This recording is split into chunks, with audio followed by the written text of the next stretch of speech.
السلام عليكم ورحمة الله وبركاته. إن الحمد لله نحمده ونستعينه ونستغفره ونعوذ بالله من شرور أنفسنا ومن سيئات أعمالنا. من يهده الله فلا مضل له ومن يضلل فلا هادي له. أشهد أن لا إله إلا الله وأشهد أن محمدا عبده ورسوله. أما بعد، يا أيها الناس اتقوا ربكم الذي خلقكم من نفس واحدة وخلق منها زوجها وبث منهما رجالا كثيرا ونساء واتقوا الله الذي تساءلون به والأرحام إن الله كان عليكم رقيبا. رب اشرح لي صدري ويسر لي أمري واحلل عقدة من لساني يفقهوا قولي رب زدني علما. அல்லாஹ்வின் அன்பார்ந்த நல்லடியார்களே, அல்லாஹ் இந்த உலகத்தை படைத்துவிட்டு அதில் ஏராளமான மனிதர்களை படைத்திருக்கிறார். இறைவன் இந்த மனிதர்களை குறித்து தன்னுடைய வான்மறையில் கூறுகின்றான், லிக்குல்லி விஜஹத்துன், ஒவ்வொருவருக்கும் அவருக்கு முன்னோக்கும் இலக்கு இருக்கின்றது. ஹுவ முவல்லிஹா, அதை அவர் முன்னோக்குகிறார். இந்த உலகத்தில் ஏராளமான மனிதர்கள் வாழ்கின்றார்கள். ஒவ்வொரு மனிதருக்கும் முன்னோக்கும் இலக்கு இருக்கின்றது என்று இறைவன் தன்னுடைய திருமறையில் பேசுகிறான். இந்த இஸ்லாமிய மார்க்கத்தை தவிர வேற எல்லா மதங்களிலும் இலக்கு என்பது ஒரு ஆளுக்கும் ஒரு மாதிரி வேறுபடும். சில நபர்கள் இந்த உலகத்தில் பிரபலியமாக ஆக வேண்டும் என்ற ஒரு இலக்கு இருக்கும். இன்னும் சில நபர்களுக்கு இந்த உலகத்தில் அதிகமான காசுகளை சம்பாதிக்க வேண்டும் என்ற இலக்கும் இருக்கும். இப்படி ஒவ்வொரு மனிதனுக்கும் இலக்கு என்பது மாறுபட்டு கொண்டே இருக்கும். ஆனால் இந்த இஸ்லாமிய மார்க்கத்தில் மட்டும், இந்த இஸ்லாமிய மார்க்கம் நமக்கு எதாவது இலக்கு சொல்வது தெரியுமா? இந்த இஸ்லாமிய மார்க்கத்தில் வாழக்கூடிய ஒவ்வொரு முஸ்லீமுக்கும் இலக்கு என்று சொன்னால், இறைவன் முதலில் அடிப்படையில் சொல்கிறான், அமா கலத்துல் ஜின்ன வல் இன்ஸ இல்லா லியஅபுதூன், மனிதர்களையும் ஜின்களையும் என்னை வணங்குவதற்கே தவிர படைக்கவில்லை. நான் மனிதனை படைத்ததற்கு அடிப்படை அஸ்திவாரம் என்னை வணங்க வேண்டும். அடிப்படையை தெளிவுபடுத்திவிட்டு இறைவன் முஸ்லிம்களுக்கு வைக்கக்கூடிய இலக்கு என்பது சொர்க்கம். இந்த உலகம் என்பது ஒரு பயிற்சி கட்ட மாதிரி. அதில் நீங்கள் தேர்ச்சி பெற்றீங்கன்னு சொன்னால் சொர்க்கம், அதில் நீங்கள் தேர்ச்சி பெறல, தோல்வி அடைந்து விட்டீர்கள் என்று சொன்னால் நரகம். இந்த இலக்கைத்தான் இறைவனும் இறை தூதரும் ஏராளமான இடங்களில் வலியுறுத்துகிறார்கள். அப்படியாப்பட்ட இலக்கை நோக்கி நாம் பயணிக்கின்றோமா? சொர்க்கத்தை நோக்கி ஓடுகிறோமா? அதற்கு முதலில் ஆசைப்படுகின்றோமா? இன்றைக்கு முஸ்லிம்களில் எத்தனை மனிதர்கள் இந்த சொர்க்கத்திற்காக ஆசைப்படுகிறார்கள்? இந்த சொர்க்கத்தினுடைய வர்ணனையை கேட்பதற்கு ஆர்வப்படுகின்றார்கள்? கிடையாது. ஆனால் மாற்று சகோதரர்கள் கூட இந்த சொர்க்கத்தில் இருக்க வேண்டும், சொர்க்கத்திற்கு செல்ல வேண்டும் என்ற ஆசை அவர்களுக்கு இருக்கும். நான் முஸ்லிம்கள் இடத்துலையோ அல்ல சிலையை வணங்கக்கூடிய ஒரு கூட்டாளத்திடத்துல போய் கேட்கலாம் கேள்விய, இந்த உலகத்தை தவிர்த்து உங்களுக்கு பெரிய ஆசை என்னன்னு கேட்டால் அவர்கள் சொல்வார்கள், என்னுடைய கடவுள் எப்படியாவது இந்த சொர்க்கத்தில் என்னை குடியமர்த்தணும் அப்படின்னு சொல்லுவாங்க. காதலன் காதலி பேசிக் கொள்வார்கள், எப்படியாவது அடுத்த ஜென்மத்தில் நம் இருவரும் சொர்க்கத்தில் இருக்க வேண்டும் என்று நான் முஸ்லிம்கள் கூட சொர்க்கத்திற்கு ஆசைப்படுவார்கள். ஆனால் அவர்களுடைய மதத்தில் சொர்க்கத்தை பற்றி எந்த விஷயமும் சொல்லப்படவில்லை. சொர்க்கத்தினுடைய வர்ணனைகள் ஊட்டப்படவில்லை. சொர்க்கத்தினுடைய வர்ணனைகள் அவர்களுக்கு படைச்சாட்டவில்லை. இருந்தாலும் அவர்கள் ஆசைப்படுகிறார்கள். இந்த ஆசை முஸ்லிம்களுக்கு இருக்கின்றதா? முஸ்லிம்கள் சொர்க்கத்தை நோக்கி ஓடுகின்றோமா? அதற்கான முயற்சி செய்கிறோமா? சொர்க்கத்திற்காக சொர்க்கமாக நம்முடைய இலக்கை ஆக்கிக் கொள்கிறோமா? இதற்கு என்ன வழி? சொர்க்கத்தினுடைய வர்ணனைகளை அறிந்தால் அந்த சொர்க்கத்தினுடைய வர்ணனைகளை நாம் கேட்கும் போது அந்த சொர்க்கத்தை நம்முடைய இலக்காக ஆக்கிக் கொள்ளலாம். அந்த வர்ணனைகளை நாம் கேட்கும் போது சொர்க்கத்திற்கு நோக்கி நாம் முயற்சி செய்த ஒரு வழியாக அமையும். சொர்க்கத்தினுடைய வர்ணனைகளை நாம் இந்த தொடர் உரையில் காண்க இருக்கின்றோம். அல்லாஹ்வுடைய தூதர் முதலில் சொர்க்கத்தை வர்ணிப்பதற்கு முன்பாக அடிப்படை வர்ணனையை சொல்லி தருகிறார்கள். மிக பிரம்மாண்டமான ஒரு வர்ணனை. காதுகளுக்கு இனிமை ஊட்டும் ஒரு வர்ணனை. அல்லாஹ்வுடைய தூதர் சொல்கிறார்கள், வலா ஐனுன் ரஅத், எந்த கண்ணும் பார்த்திராத. இந்த உலகத்தில் கோடான கோடி மக்கள் வாழ்கின்றார்கள், எந்த ஒரு மனிதரும் பார்த்திராத. வலா உதுனுன் சமிஅத், எந்த காதும் கேட்டிராத. வலா ஹதர அலா கல்வி பஷர், எந்த மனிதனுடைய உள்ளத்திலும் சிறிதும் கற்பனை எட்டாத மிக மன்றாண்டமான சொர்க்கத்தை இறைவன் மனிதனுக்கு தயார் செய்து வைத்திருக்கான். மனிதனுடைய இயல்பு என்ன தெரியுமா? ஒரு கதையை மனிதனுக்கு சொன்னா அவனுடைய மனசுல கற்பனை செய்ய ஆரம்பிச்சிருவான். இது இப்படிதான் இருக்கும், அது அப்படிதான் இருக்கும், கற்பனை செய்ய ஆரம்பிச்சிருவான். ஆனா இப்ப உதாரணத்துக்கு நானே ஒரு விஷயத்தை சொல்கிறேன்.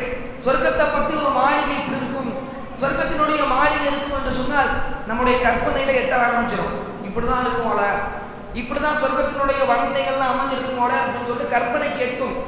ஆனால் எந்த மனிதனுடைய கற்பனைக்கும் எட்டாத அளவிற்கு பிரம்மாண்டமான சொர்க்கம் என்று இறைவன் பேசுகிறான். இந்த உலகத்தில் கோடான கோடி மக்கள் வாழுகிறார்கள், அந்த கண்ணும் பார்த்திருக்காது, எந்த காதும் கேட்டிருக்காது, எந்த மனிதனுடைய உள்ளத்திலும் சிதிரம் போர்த்தாத சொர்க்கத்தை இறைவன் தயார் செய்து வைத்திருக்கிறான். இன்றைக்கு மனிதனுடைய படைப்பனை பார்க்கும்போது விண்ணை தொடுகின்றது. அந்த அளவிற்கு மனிதன் பல கண்டுபிடிப்புகளை கண்டுபிடிக்கின்றான். முதல்ல நடந்து போனான், நடந்து போகமுடியல சைக்கிளை கண்டுபிடிச்சான், சைக்கிளை கண்டுபிடிக்கல சைக்கிள்ல போகமுடியல பைக்கை கண்டுபிடிச்சான், பைக்கில் கண்டுபிடிக்கும் பைக்கில் போகணும்னு சொல்லிட்டு காரை கண்டுபிடிச்சான். இப்படி ஒவ்வொரு விஷயத்தையும் மனிதன் கண்டுபிடிக்கின்றான். நம்ம பேசுகிறோமா இல்லையா? மனுஷன் எப்படி இந்த நுண்ண அறிவாக கண்டுபிடிச்சான், நுட்பமாக கண்டுபிடிச்சான், அந்த அளவுக்கு மிக பிரம்மாண்டமாக இருக்கிறது என்று நாம் பேசிக்கொள்வோம். ஃப்ளைட்டை கண்டுபிடித்தவனாக இருந்தாலும், ஃபோனை கண்டுபிடித்தவனாக இருந்தாலும், இல்லை எதை கண்டுபிடித்தவனாக இருந்தாலும் அவனுடைய மனதில் கூட சிறிதும் கற்பனை எட்டாத மிக பிரம்மாண்டமான சொர்க்கம் அல்லாஹ்வுடைய தூதர் சொல்கிறார்கள். இன்றைக்கு நம்ம செவியிருக்கிறோம்ல, கொடைக்கானலுக்கு போங்க, ஊட்டிக்கு போங்க, அந்த சுற்றுச்சூழலுக்கு போங்க, கேரளாவுக்கு போங்க, பெங்களூருக்கு போங்க, உங்களுடைய மனது நிம்மதி அடையும். நாங்கள் சொர்க்கத்தில் இருக்க மாதிரி அந்த இடம் இருக்கிறது என்று சொல்வார்கள். இந்த காது கேட்கறதுல வலையதளங்கள் எல்லாம் பார்க்கிறோமே, எந்த மனிதனும் பார்த்திருக்க மாட்டான், எந்த மனிதனும் கேட்டிருக்க மாட்டான். அவனுடைய உள்ளத்தில் சிறிதும் உதித்தராக சொர்க்கம் என்று அல்லாஹ்வுடைய தூதர் முதலில் வர்ணனை சொல்கிறார்கள். இந்த வர்ணனையை முதலில் புரிந்து கொள்ள வேண்டும். இந்த ஒரு வர்ணனை போதும் சொர்க்கம் இந்த அளவிற்கு இன்பமாக இருக்கும் என்பதற்கு மிகப்பெரிய ஒரு உதாரணம் இந்த வர்ணனை. அதற்கு பிறகு அல்லாஹ் திருமறையில் சொல்கிறான், இந்த சொர்க்கத்தினுடைய பரப்பளவு எவ்வளவு இருக்கும் அப்படின்னு சொல்லிட்டு தன்னுடைய திருமறையில் சொல்கிறான். அதனுடைய பரப்பளவு, அதனுடைய லென்த் சமாவாதி வல் அர்த், வானத்தையும் பூமியையும் உள்ளடக்கும். இந்த உலகத்துல வானம் எவ்வளோ பெரிய பெருசு! 1வது வானம், 2வது வானம், 3வது வானம், 4வது வானம், 5வது வானம், 6வது வானம் போய்கொண்டே இருக்கும். வானம் மிக பிரம்மாண்டமானது, அந்த வானத்தை உள்ளடக்கும். இந்த பூமி எவ்வளோ பெருசு நம்மளால கற்பனை செய்ய முடியாது. ஒருவன் தன்னுடைய வாழ்க்கையை 100 வருடம் அர்ப்பணித்தாலும் கூட இந்த பூமியை சுற்றி வர முடியாது. அந்த அளவுக்கு பிரம்மாண்டமானது இந்த பூமி. இந்த பூமியை விட பெருசு என்று அல்லாஹ் தன்னுடைய திருமறையில் பேசுகிறான். மிக பிரம்மாண்டமான பூமி அளவிற்கு பரப்பளவு இருக்கும் என்று இறைவன் பேசுகிறான். கொஞ்சம் கற்பனையில் கொண்டு வாருங்களேன். வானத்தை விட பெருசு, இந்த பூமியை விட பெருசு என்று இறைவன் தன்னுடைய திருமறையில் பேசுகிறான். நல்லவர்களுக்கு நான் தயார் செய்து வைத்திருக்கிறேன் என்று இறைவன் தன்னுடைய திருமறையில் பேசுகிறான். இந்த வசனத்தை உறுதி செய்யும் மனம் அல்லாஹ்வுடைய தூதர் ஒரு செய்தியை சொல்லி காட்டுகிறார்கள். சொர்க்கத்தில் அல்லாஹ்வுடைய தூதர் சொல்கிறார்கள், சொர்க்கத்தில் இன்னஃபில் ஜன்னா, சொர்க்கத்தில் ஷஜரத்துல், ஒரு மரம் இருக்குமா, அந்த மரத்தில் எசேருல் ராக்கிபுல் ஜவ்வாத், ஒரு பயிற்சி செய்யப்பட்ட, பணிக்கப்பட்ட, வசப்படுத்தப்பட்ட ஒரு குதிரை, மிகப்பெரிய தேர்ச்சி பெற்ற ஒரு குதிரையை வைத்து மியத்து ஆமீன், 100 ஆண்டு காலம் நாம் பயணித்தாலும் லா யக்தாவுஹா, அதனுடைய அந்த நிழலை அடைய முடியாது என்று அல்லாஹ்வுடைய தூதர் சொல்லி காட்டுகிறார்கள். ஒரு மரம் இல்லை, 2 மரம் இல்லை, 3 மரம் இல்லை, ஒரே ஒரு மரம் 100 ஆண்டு பயணித்தாலும் அந்த மரத்தினுடைய பரப்பளவை நம்மளால அடிக்க முடியாது. ஒரு மரத்துக்கே அல்லாஹ்வுடைய தூதர் எந்த அளவுக்கு கொடுக்குறாங்க பாருங்க. நம்முடைய ஒரு மனிதனுடைய சராசரி வாழ்வு எத்தனை வருஷம் இருக்கும்? 70 வருஷம் இருக்கும், 80 வருஷம் இருக்கும். ஆனால் அல்லாஹ்வுடைய தூதர் சொல்லி காட்டுறது என்ன தெரியுமா? 100 வருடம் நீ பயணித்தால் கூட உன்னால் அந்த பரப்பளவு அடிக்க முடியாது. ஒரு மரத்தினுடைய அளவு எவ்வளவு பெருசு! குதிரையை வைத்து, மிகவும் ஓடக்கூடிய ஒரு குதிரையை வைத்து அந்த நிழலை நாம் அடைய முடிந்தாலும் அந்த நிழலை அடைய முடியாது. அந்த அளவுக்கு மிக பிரம்மாண்டமானது, அந்த அளவுக்கு மிக பரப்பளவுடையது என்று அல்லாஹ்வுடைய தூதர் ஒரு மரத்தை கொடுத்து சொல்லி காட்டுகிறார்கள். அப்ப கொஞ்சம் கற்பனை கொண்டு வாருங்க. சொர்க்கத்தினுடைய ஒரு மரமே இவ்வளோ பிரம்மாண்டமானது என்று சொன்னால் அதில் ஏராளமான மரங்கள் இருக்கும், ஏராளமான பரப்பளவு இருக்கும். அப்ப இங்கே நம்ம கற்பனை செஞ்சிடலாம் சொர்க்கம் எவ்வளோ பெருசு அப்படின்னு சொல்லிட்டு கற்பனை செஞ்சிடலாம். சொர்க்கவாசிகள் எல்லாம் அவர்களுடைய வீட்டில் இருக்கும்போது அழைப்பு கொடுக்கிறவர் வருவார். வந்து சொர்க்கவாசிகளை பார்த்து சொல்லுவாராம், இன்னலக்கும் உங்களுக்கு வலா தக்கும் ஆவதா. நீங்க எப்போதுமே இந்த ஒரு அறிவிப்பு தான் மிக முக்கியமான ஒரு விஷயம். சொர்க்கவாசிகள் எல்லாம் சொர்க்கத்தில் இருப்பார்கள். அப்படி இருக்கும்போது ஒரு அறிவிப்பாளர் வந்து, இன்னலக்கும் உங்களுக்கு நீங்கள் ஆரோக்கியமாக இருப்பீர்கள், வலா தக்கும் ஆவதா. எந்த நேரத்திலும் உங்களுக்கு காய்ச்சல் ஏற்படாது, பிரஷர் ஏற்படாது, சுகர் ஏற்படாது, உங்களுக்கு நோய் ஏற்படாது என்று சொல்லிவிட்டு அடுத்து சொல்கிறார், இன்னலக்கும் நீங்கள் தஹியூ உயிரோடு இருப்பீர்கள், வலா தமூத்து அபதா ஒருபோதும் மரணிக்க மாட்டீர்கள். அடுத்து அல்லாஹ் அந்த அறிவிப்பாளர் சொல்கிறார், இன்னலக்கும் உங்களுக்கு அன்தசிப்போ எப்போதுமே இளமையாகவே இருப்பீர்கள், வலா தக்கரமு அபதா எந்த நேரத்திலும் நீங்கள் முதுமை பருவத்தை அடைய மாட்டீர்கள். இன்னலக்கும் உங்களுக்கு அன்தனாமோ நீங்கள் மகிழ்ச்சியாக இருப்பீர்கள், வலா தகாசோ நீங்கள் கவலைப்பட மாட்டீர்கள், கஷ்டப்பட மாட்டீர்கள், துன்பத்திற்கு உள்ளாக்கப்பட மாட்டீர்கள் என்று அந்த அறிவிப்பாளர் சொல்வாராம். 4 அறிவிப்பு மிக கவனத்தில் கொள்ளுங்க. இந்த உலகத்தில் இருக்கும்போது இந்த 4 அறிவிப்பு நமக்கு அறிவிக்க செய்யப்பட்டால் எந்த அளவுக்கு சந்தோஷப்படுவோம். முதல்ல அந்த அறிவிப்பாளர் செய்யக்கூடிய விஷயம் என்ன தெரியுமா? நீங்க உங்களுக்கு நோய் நொடிகள் ஏற்படாது, ஆரோக்கியமாக இருப்பீர்கள் என்று சொல்கிறார்கள். இன்றைக்கு நம்ம சொர்க்கத்திற்கு ஒரு ஆள் சொல்லிட்டான்னு வச்சுக்கோங்களேன், சொர்க்கத்திற்கு சென்று விட்டால் அவனுக்கு எந்த நோயுமே கிடையாது. இன்றைக்கு அதிகமான முதியவர்கள், அதிகமான ஆண்கள், அதிகமான பெண்கள் இந்த நோயினால் மிகவும் பாதிப்புக்கு உள்ளாகிறார்கள். சுகர் என்ற ஒரு நோய் இருக்கிறது, பிரஷர் என்ற ஒரு நோய் இருக்கிறது, முதுமை என்ற ஒரு நோய் இருக்கிறது, கை வலி இருக்கிறது, கால் வலி இருக்கிறது. இன்றைக்கு அவர்களால் நோம்பு கூட பிடிக்க முடியல, அந்த அளவிற்கு நோயால் பாதிக்கப்படுறாங்க. முதுமையை அடைந்த ஒரு இடத்துல போய் கேட்டு பார்த்தா அந்த வழிலாம் தெரியும். பிரஷர் என்ற ஒரு நோய் இருக்கிறது, சுகர் என்ற ஒரு நோய் இருக்கிறது. இப்படி பல நோய்கள் மனிதனுக்கு மன நிம்மதியை கெடுப்பதற்காக வருது. பல கஷ்டங்கள். எவ்வளோ ஆரோக்கியமா இருந்தாலும் ஒரு வருடத்தில் எப்படியாவது காய்ச்சல் என்ற நோய் அவருக்கு வந்துடும், பல்லு வலி என்ற ஒரு நோய் வந்துடும், கண்ணு வலி என்ற நோய் வந்துடும். இப்படி நோய்களால் பல மனிதர்கள் அவஸ்தைப்படுறாங்க, கஷ்டப்படுறாங்க. இந்த நோய்களுக்கு நிவாரணம் தருவதற்காகவே எல்லா ஊர்களிலும் ஹாஸ்பிட்டல் கட்டப்பட்டிருக்கிறது. அந்த அளவுக்கு நோயினால் மக்கள் பாதிக்கப்படுறாங்க. இந்த பிரஷர் இருக்குதுல, சுகர் இருக்குதுல, நெஞ்சில ஓட்டை இருக்குதுல, இவங்களாம் கவலைப்படுவாங்க. எப்படா இந்த நோய் எனக்கு சரியாகும், எப்படா இந்த சுகர் எனக்கு சரியாகும் கவலைப்பட்டு கொண்டு எத்தனை மாத்திரை சாப்பிடுவாங்க தெரியுமா? டெய்லி முட்டாய் சாப்பிட்ற மாதிரி 15 மாத்திரை 20 மாத்திரை சாப்பிட்டு கொண்டு இருப்பாங்க. இவர்களுக்கு இறைவன் சொல்லக்கூடியது என்ன தெரியுமா? நீ ஒழுங்கான முறையில உலகத்துல வாழ்ந்து அல்லாஹ்வுடைய தூதர் சொன்ன அடிப்படையில் வாழ்ந்துட்டீங்கன்னு வச்சுக்கவேன், நாளை மறுமையில வா, உனக்கு எந்த நோயும் கிடையாது. இந்த உலகத்துல சுகர் இருக்குதா, நாளை மறுமையில கிடையாது. இந்த உலகத்துல உனக்கு பிரஷர் இருக்குதா, நாளை மறுமையில கிடையாது. இந்த உலகத்துல உனக்கு கால் வலி இருக்குதா, நாளை மறுமையில் கிடையாது என்று அந்த அறிவிப்பாளர் சொல்லுவார். அடுத்த அறிவிப்பு என்ன சொல்கிறார் தெரியுமா? எந்த நேரத்தும் உயிரோடு இருப்பீர்கள், வலா தமூத்து அபதா மரணிக்கவே மாட்டீங்க. இந்த உலகத்தில் வாழக்கூடிய எல்லா மனிதர்களும் மரணத்தை அஞ்சியவராக ஒரு எட்டை எடுத்து வைக்கிறாங்க. எப்போ நமக்கு மரணம் வரும், எப்போ இந்த மரணத்தை நாம் சுமைப்போம் என்று ஒரு எட்டையும் எடுத்து வைக்கின்றார். இன்றைக்கு அதிகமான நபர்கள் ஒரு விஷயத்தை எடுத்து வைத்தார்கள் என்று சொன்னால் பல முரண்பாடு வரும்.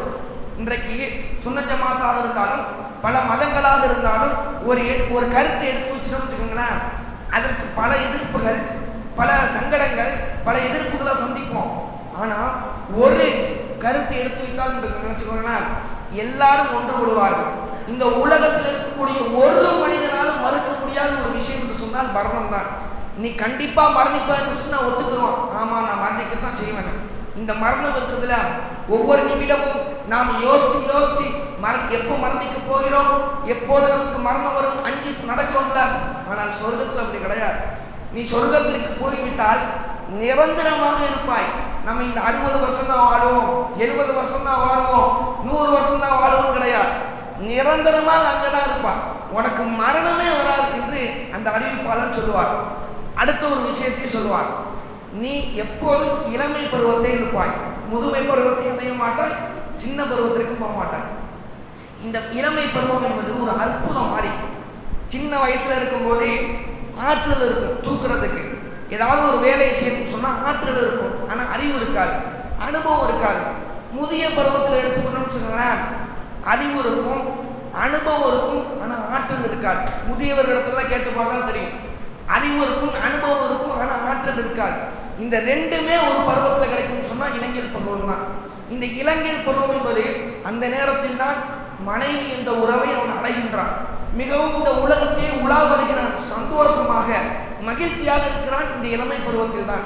இன்றைக்கு முதியவர்களாக இருக்கின்றோமே நம்ம, இங்கே அதிகமான நபர்கள் முதியவர்களாக இருக்கிறார்கள். கொஞ்சம் கவலை இருக்கும் அவருடைய மனசுல. ஆகா, நம்முடைய இளமை பருவம் தான் போயிருச்சு, எப்படா நம்ம சின்ன வயசுக்கு வருவோம், நமக்கு வயசாயிடுச்சுன்னு கவலைப்படுவோம். இந்த கவலையெல்லாம் தூக்கி போடுங்க.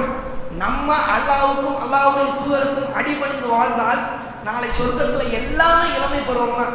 இங்க சின்ன பசங்களாம் உட்கார்ந்துருக்காங்க, பெரியாரும் உட்கார்ந்துருக்காங்க, நடுப்பட்டவரும் உட்கார்ந்துருக்காங்க. சொர்க்கத்துல அப்படி கிடையாது. எல்லாருமே இளைஞர்கள் தான், கிழவரும் கிடையாது, முதியவரும் கிடையாது. அந்த இளமை பருவம் நமக்கு கிடைக்கும். நிறைய நபர்கள் இந்த இளமை பருவத்துக்கு ஆசைப்படுவாங்க. வயதானவர்கள், முதியானவர்கள் இந்த இளமை பருவத்துக்கு தான் மிகவும் ஆசைப்படுவாங்க. ஏன்னா அந்த இளமை பருவத்துலலாம் செய்யாத சேட்டையெல்லாம் செய்வாங்க. என்னென்ன செய்ய முடியுமோ எல்லா விஷயத்தையும் இழுத்து விடுவாங்க. அந்த இளமை பருவம் நமக்கு கிடைக்கும் என்று அல்லாஹ் அந்த அறிவிப்பாளர் சொல்லுவார். அடுத்த ஒரு செய்தியை சொல்லுவார், நீங்கள் கஷ்டப்பட மாட்டீர்கள், துன்பப்பட மாட்டீர்கள், எப்போதுமே இன்பமாக இருப்பீர்கள் என்று அறிவிப்பாளர் சொல்லுவாராம். இது எவ்வளவு பெரிய விஷயம்.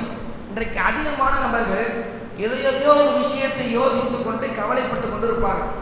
நம்முடைய குடும்பத்தை எப்படி கொண்டு போறது, நம்முடைய குடும்பத்துக்கு காசு எப்படி சம்பாதிச்சு கொடுக்கறது, நம்ம பிறகு மத்தியில் எப்படி மதிப்பா இருக்கிறது என்று ஒரு நிமிடமும் நேற்று கவலைப்படக்கூடிய நிலைமையை பார்க்கிறோம். ஆனா எந்த கவலையுமே கிடையாது. நீ சொர்க்கத்திற்கு போயிட்டியா, இளமை பருவத்தில் இருப்பா. முதிய பருவம் என்று வருகிறாதே, உனக்கு எந்த நோயுமே கிடையாது, இளமை பருவத்தில் இருப்பாய், சந்தோஷமாக இருப்பாய். இந்த உலகத்தில் வாழக்கூடிய அதிகமான இளைஞர்கள் பார்க்கலாம், வலைதளங்களில ஏதோ ஒரு சோகமான ரீல்ஸை போட்டுக்கொண்டு கவலைப்படுறேன்னு சொல்லி அதிகமான நபர்கள் தெரிவித்துக் கொண்டு இருப்பார்கள். ஆனால் இந்த உலகத்தில் தான் கவலை, இந்த உலகத்தில் தான் சண்டை, இந்த உலகத்தில் தான் சச்சரவு, கஷ்டம், துன்பம். ஆனால் நாளை மறுமைக்கு போனீங்கன்னு வச்சுக்கோங்களேன், நாளை மறுமை சொர்க்கத்தில் எடுத்து காலை வைத்து விட்டால் எந்த கஷ்டமும் கிடையாது. முதியவர்கள் ஒரு நபரும் சிந்திக்கக்கூடிய விஷயம், நம்ம சொர்க்கத்திற்கு போய்விட்டோம் என்று சொன்னால் நமக்கு திரும்ப இளமை பருவம் கிடைக்கும், நமக்கு மனைவி கிடைப்பார்கள், நமக்கு இன்பம் கிடைக்கும், கஷ்டம் எதுவும் வராது, எந்த நோயும் வராது. இந்த சொர்க்கத்திற்காக ஒரு அடியும் நம்ம அந்த சொர்க்கத்தை நோக்கி எடுத்து வைக்க வேண்டும். இன்ஷா அல்லாஹ் வரக்கூடிய காலகட்டத்தில் இந்த சொர்க்கத்தினுடைய வரநிலைகளை அறிய இருக்கின்றோம். எல்லா புகழும் இறைவனுக்கே என்று சொல்லி என்னுடைய இந்த உரையினை நிறைவு செய்கிறேன். வாஹிரதான அல்ஹம்துலில்லாஹி ரப்பில் ஆலமீன்.